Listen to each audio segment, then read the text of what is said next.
corrupts, the great old aphorism, or not? Power can corrupt, yes, but I don't think by definition power corrupts. So how do you examine your conscience to ensure that it doesn't? Well, I think you have to stay rooted in, you know, a set of beliefs and principles and ethics, and to me that gets back to the sort of spiritual dimension to our lives. And so people who acquire power have to in some way keep their feet on the ground.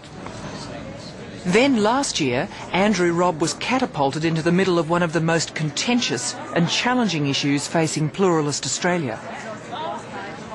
He was put in charge of the Muslim Reference Group, set up after the London bombings, to address Muslim integration here. As the spiritual leaders of Australian Muslims, you carry major responsibilities.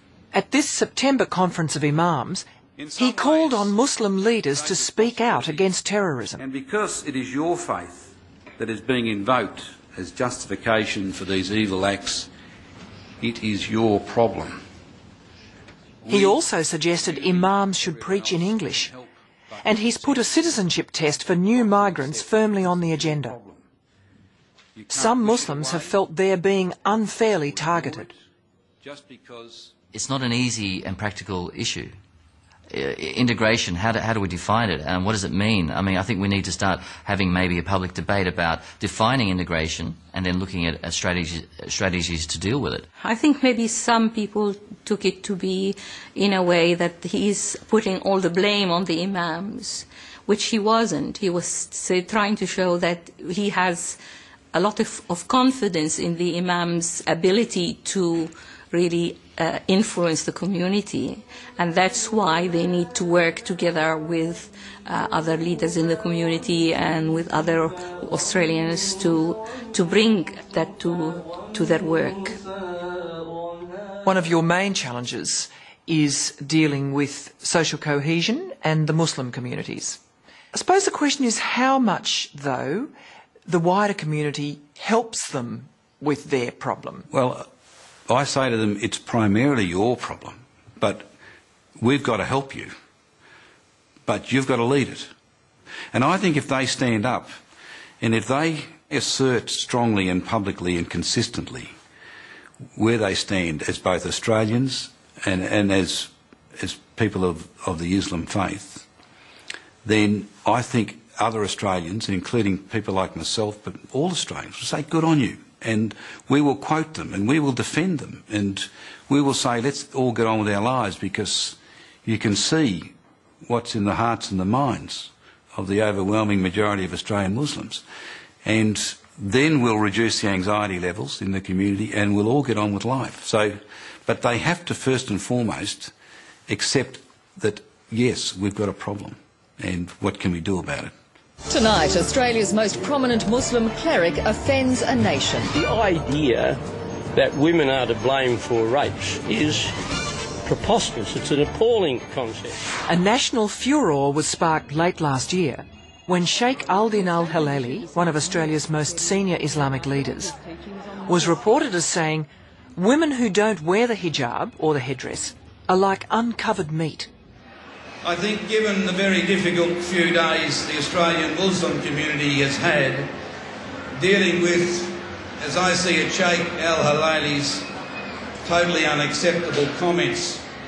Andrew Robb went further, and in their midst at this Eid festival celebrating the end of Ramadan, he condemned the Sheikh's words. From what I'm hearing across the Muslim community, they found his apology unconvincing, as I do, and they feel that in order to turn this into an opportunity and to confirm with the broader community their commitment as Australians and to their faith, they need to take this further and resolve the matter.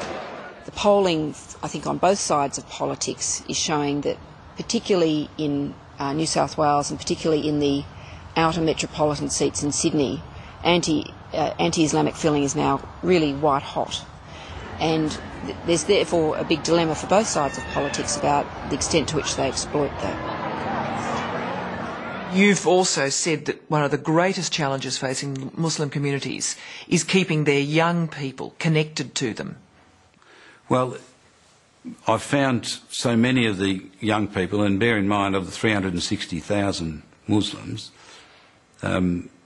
just over half are under 25, and most of them born here, and most of them with English as their first language.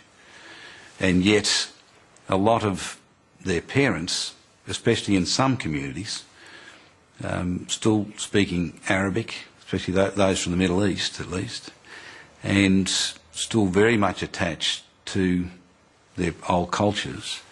And there's a big disconnect occurring, and then you overlay the problems of 9/11 and subsequent terrorist acts, and it creates a great tension, I do think. So there's no risk of a Muslim election, a la a Tampa election next time around, as some people really fear? I found those comments grossly offensive.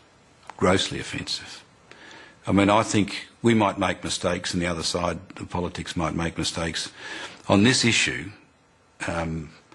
I think both sides of politics, from my observation, and the key players are desperate to see an effective and harmonious outcome to this. This is too big an issue to be playing politics with. And, okay, people might disagree with how we're going about it, but to suggest that, we are motivated by playing politics with this issue, I find grossly offensive. This is something that goes to the heart of a good and stable society in Australia. There's also a responsibility to keep fear down as much as possible, isn't there? And I don't know that that's been a hallmark of the Howard government's time, to put it mildly. So people are worried, maybe with some justification. Well, but I don't accept that. It's not as though the Howard government has set out to increase fear levels. I mean, again, it gets back to, do you confront issues or do you sweep it under the carpet? And that is my fear, that so many people, because they hate any sort of discomfort and division or divisive or challenging questions out in a community. But often I've found in life where you've got a problem, you've got to expose it. You've got to get it on the table. You've got to confront everybody who's a part of that problem. If you just try and cover it up and hope it'll go away, then you're not meeting your responsibilities. What's your ambition? What comes next for you? Well, I think this is, I suspect, my last big career. I've had many different careers in a way, which has been a great thing. I've enjoyed it. But I've really set myself for a substantial contribution if I can. I don't know how far my abilities will take me. I am ambitious and I want to make the most of my time as a parliamentarian. So let's see what the future holds in that sense. Andrew Robb, thank you very much indeed. Thanks, Geraldine.